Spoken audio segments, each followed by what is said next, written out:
네, 여러분 반갑습니다. 한겨레 데일리 라이브 뉴스 다이브 시작합니다. 어서 오십시오. 고현준입니다. 반갑습니다. 자, 금요일에 함께 해주실 세 분 소개해드립니다. 어제 이 얘기를 못해서 너무 좀 속이 답답했었어요. 노짱 자매 나오셨습니다. 어서 오십시오. 장희미 변호사 오셨습니다. 어서 오십시오. 안녕하세요. 자, 한겨레 20일 김한 기자도 함께합니다. 어서 오십시오. 네, 안녕하세요. 자, 이렇게 세 분. 어제 어느 분이 오셨어요 그러면? 어제요? 제가 거기 가서 봉지욱 기자가 자리를 함께 해주셨는데 화를 또 많이 내고 가셨어요. 봉지욱하고 김하나 김하나 안 나왔지. 네, 박진영. 어제 박진영. 둘이서 또 네, 방송 끝나고 가는 길에 만나서 인사를 나눴습니다. 봉지욱 기자를요. 네. 네. 왜 오셨어요? 이랬더니 여기 방송하셨더라고요. 하호영 기자는 이제 방송 끝나자마자 봉지욱 기자를 보겠다고 왔는데 학연, 그 철폐해야 됩니다. 학연 때문에 보러 아우 왔구나. 정말. 하여튼 봉지욱 기자가 먼저 가버려가지고 못 먼저 만났어요. 가버렸어. 자, 오늘도 저희가 뉴스 전해드리는데 먼저 소개해드릴 내용은 한겨레 20일에서 지금 꾸준히 서울시의 세운지구 이 재개발 관련된 기사들을 쓰고 있습니다. 김한 기자를 비롯한 3명의 기자가 지금 최선을 다해서 취재를 하고 있는데 오늘 내용은 그러니까 한 단계 더 나간 내용이 되겠어요. 지금까지 저희가 그 한겨레 21을 통해서 알게 됐던 내용은 세운 4구역 이곳에 뭐 초고층으로 이제 건물 올린다. 그 용적률이 높아져서 고층 올린다. 그리고 종묘에 이 영향을 준다. 유네스코에서 그러지 마라 그랬다. 등의 이유 후에 나왔던 내용이 한호건설이라는 한 건설이 이 당시에 땅을 집중적으로 매집을 했고 뭔가 조건들이나 이런 게 안 맞았었을 때 한호건설에 요청이 있었고 서울시가 공교롭게 그 타이밍에 그 요청들을 다 받아들였고 그러고 나서 그 부분들이 진행이 됐고 초과 이익이 생긴다면 한호건설이라는 한 회사의 한 30%의 이익이 돌아간다. 이 이후에 또 추가 보도했던 내용들을 살펴보자면 결과적으로는 이게 서울시에서 왜 이러는 거냐 뭐 이쪽으로 계속 이어지는 것 아니겠어요? 오늘 관련된 보도가 하나 나온 것이 서울시의 1급 공무원을 하시던 분이 퇴직한 후에 회사를 하나 만들었고 이 회사가 서울시하고 용역 계약을 했던 부분이 있다.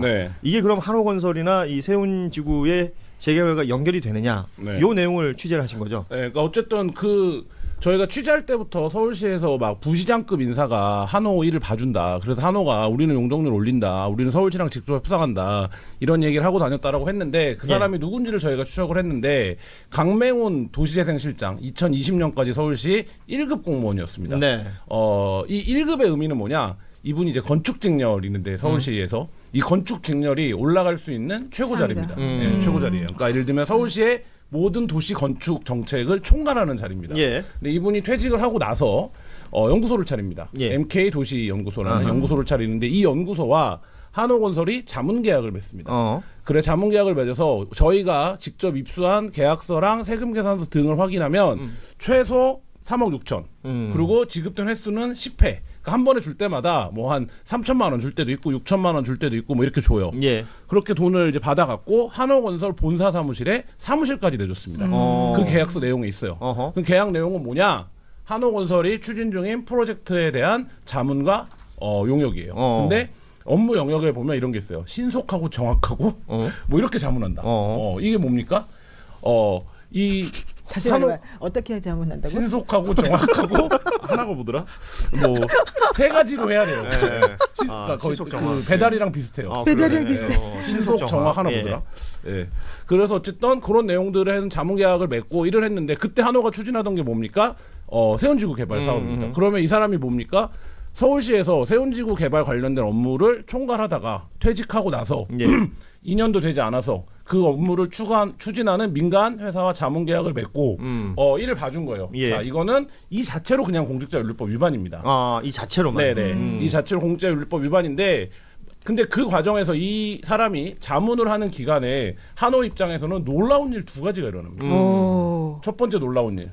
세운 3지구와 6지구에서 부동산 PF가 막혔죠. 그렇죠. 대출 연장이 안 될 뻔했는데 대주단이 두 가지를 요구하죠. 용적률을 높여와라. 하나 그다음에 통합 개발을 해와라. 근데 그 해 어떻게 됩니까? SH가 그 두 가지를 발표해 줍니다. 그렇죠. 그래서 부동산 PF 연장이 되죠. 바로 다음 달에. 다음 달에. 그래서 사업이 이제 인허가가 나고 또 한 가지 세운 4구역 관리 계획 인가가 났던 세운 4구역의 용적률이 높아지죠 2배. 이건 거의 재개발에서는 거의 뭐 불가능에 가까운 일이고 도심에 그러니까요. 1000% 용적률을 갖는 건물을 짓는다는 건 거의 불가능한 건데 이게 되죠. 어허. 이 기간에 서울시 전관이었던 최고의 전관이었던 강맹훈 전 실장이 3억 6천대의 자문료를 받고 한호의 프로젝트를 위해서 일을 했다. 그렇습니다. 이게 지금 강맹훈이라는 인물은 그 이후에 2022년 6월에 있었던 지방선거에 성동구청장 후보로 국민의힘 후보로 출마를 해요. 아, 그 유명한 성도. 예, 네. 그 성동구청장이 지금 아시는 그 정원호 구청장하고 붙었던 것인데 네. 타이밍상 보자면 말이에요. 그러니까 강맹훈이라는 사람이 그러니까 뭐 건축 관련된 직군에서는 서울시에서 가장 높은 사람이었고 고위직이었고. 그리고 가장 전문가라고 말할 수도 있는 거잖아요. 이 사람이 세운 지구가 뭐 여러 구역으로 나누어져 있는데 이 일련의 상황들을 다 알고 있는 사람이고 깊숙이 개입이 돼 있는 사람인데 퇴직하고 얼마 안 돼서 한호건설하고 이렇게 직접적인 용역 계약을 했었고 그 타이밍에 말씀하신 것처럼 SH가 뭐랄까요 기존의 어떤 룰을 다 깰 깨버리고. 정도로 굉장히 타격적으로 네. 보이는 타격적으로. 그런 내용들의 결정을 하면서 한호건설은 갑자기 확 그 이익이 늘어나는 네. 상황이 벌어지는 것이기 때문에 흔히 말하는 전관인 거잖아요. 전관이죠. 아니 그리고 더 중요한 게 한호가 그 당시에 너네 이렇게 힘든데 괜찮겠어? 이렇게 사람들이 물어보면 괜찮아. 우리는 서울시에서 최고 데려왔어. 이 사람이 일 봐주고 있어. 이렇게 공공연히 말을 하고 또 아하. 다녔대요. 그러니까 재개발이 이루어지는 곳들에 가면 이게 한 해 두 해 하는 것들이 아니기 때문에 뭐가 문제고 어떤 식에 막혀 있고 어디를 뚫어야 혈이 뚫린다 이런 것들을 대부분의 사람들이 알잖아요. 그래서 서울시하고 직접 다이렉트로 얘기한다는 한호에 대한 기대도 있었던 거 아니겠습니까? 그 직접 얘기한다는 창구가 만약에 이 강맹훈이라는 인물이었다면 이 오세훈 시장과는 어떻게 연결이 되는 거예요? 저희가 서울시 공무원들을 취재를 하니까 이 사무실에 가봤던 공무원들이 굉장히 많아요. 그리고 현직 공무원들이 예, 저희 기사에도 있는데 세운지구 개발에 참여하고 있는 업체 대표한테 서울시 공무원이 그 강맹훈 사무실에 한번 가보세요. 강맹훈이 그 도움이 될 거예요. 그래서 이 사람은 그때 강맹훈이 누군지를 몰랐다는 거예요. 예. 그래서 나도 그 사람 누군지도 모르는데 거기 가서 뭐예요. 그랬는데 세운지구 사업을 하는데 거기를 만나봐야 된다. 근데 지금 이제 관여를 했다라고 말씀하셨는데 뭐 관여죠. 근데 이게 관여 정도가 뭐냐가 다를 텐데. 그렇죠. 강맹훈은 그 세운지구 개발 사업을 10수년 전부터 틀을 계속 짰던 사람이에요. 어허. 그래서 오세훈 시장일 때는 오세훈 시장 입맛에 맞춰서 짜고 박원순 시장으로 바뀌면 박원순 시장 입맛에 맞춰서 짜고 이렇게 해서 그 사업을 거의 히스토리를 다 짠 사람이에요. 이런 정도의 업무를 하던 사람이 그리고 그 공로로 도시재생실장까지 한 거예요. 예. 근데 달라진 조건은 하나였죠. 시장이 갑자기 바뀐 거 아닙니까? 그러니까 원래 이 사람이 그 직렬에서는 그걸 하고 이제 부시장이 되면 할 수 있는 출세를 다 하는 건데 네. 그걸 못 하고 이제 퇴직을 하고 나와서 연구소를 차려서 자기가 민간에 와서 민간에서 그 사업으로 이익을 보려고 덤비고 있는 사업자에게 자문을 해준다. 예. 제가 이걸 처음 취재할 때 이 도시 쪽 관련된 그룹에서 활동하는 NGO 활동가들이 뭐라고 얘기를 했냐면 아 이건 그림을 너무 이쁘게 그려서 약간 음모론 같은데요. 이렇게 얘기할 정도였어요. 어떻게 이런 짓을 하냐? 왜? 어떻게 이런 짓을 하냐는 거예요. 이렇게 티나게. 아 티나게 그렇지 예, 말이 안 너무 예, 대놓고. 예, 대놓고. 너무 대놓고. 왜냐하면 서울시 도시 건축이나 재개발을 하는 사람들은 강맹훈을 다 알아요.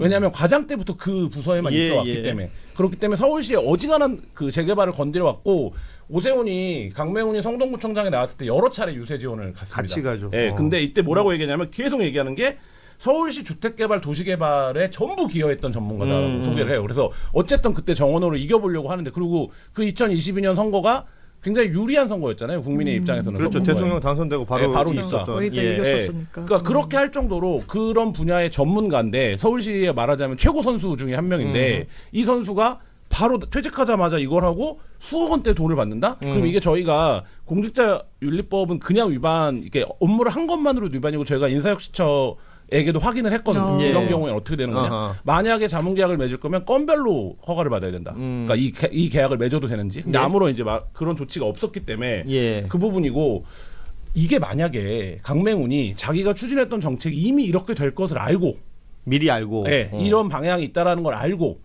그 사업을 하려고 덤비는 민간 사업자에게 도움을 줬다. 이러면 법적으로 영역이 또 다릅니다. 그렇지. 이건 예. 그 옛날에 그 강남 1979인가 영화 보면 네. 그 강남 개발할 때 네. 강남을 개발할 걸 알고 강남 땅을 미리 사러 가는 거 아니에요. 그렇죠. 그러니까 우리가 흔히 미리 생각하는 알고. 부동산 비리라는 건 그쪽이잖아요.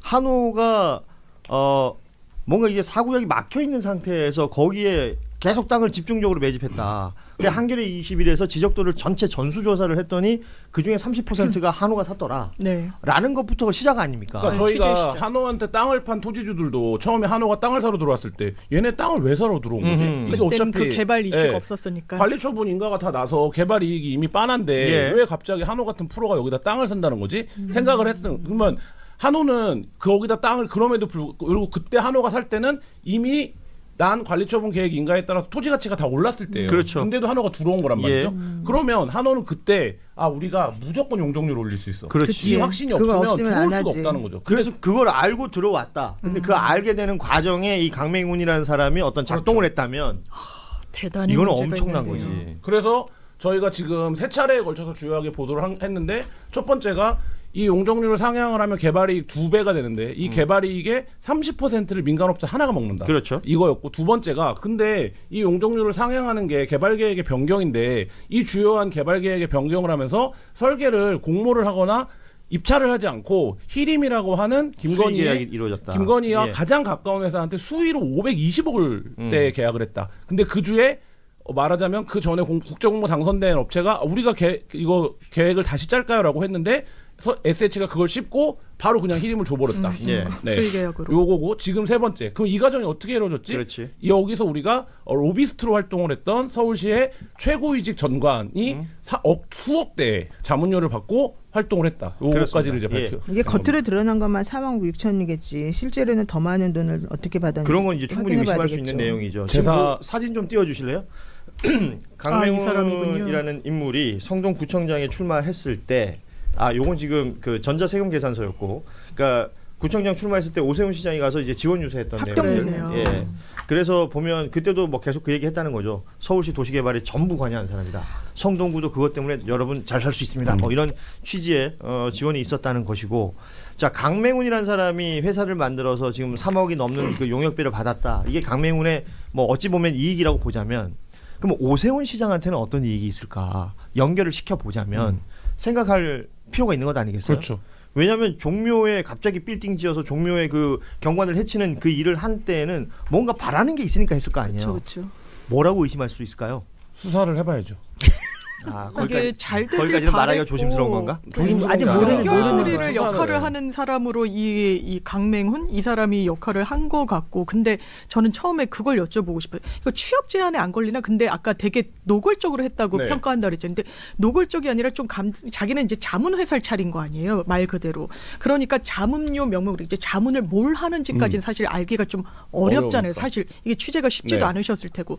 그러니까 사실은 이곳을 자문하는 게 주 역할일 것 같은데 왜냐하면 본인이 아무리 공직에 있었어도 자문할 게 상당히 제한이잖아요. 뭐 변호사나 이런 자문 업무가 주업인 사람은 아니니까 그러니까 이걸 차린 것부터가 사실 이걸 위해서 한 그렇죠. 위장 네. 뭐 이런 성격 그런 이게 의심도 변호사들도 가는. 예.